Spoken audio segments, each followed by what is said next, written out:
अगर कोई तुम्हें ठुकरा दे तो उसे जाने दो, अगर कोई तुम्हारी कदर ना करे तो उसे छोड़ दो। जब कोई तुम्हारे बजाय किसी और को चुनता है तो खुद को साबित करने की कोशिश मत करो, बस आगे बढ़ जाओ।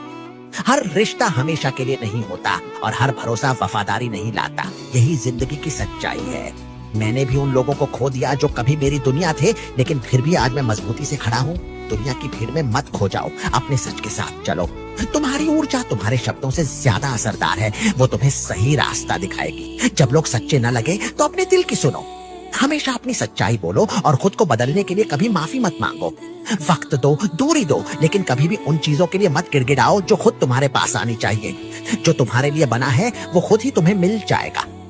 हर तूफान को रोका नहीं जा सकता, लेकिन अपनी नाव की दिशा तुम्हारे हाथ में है।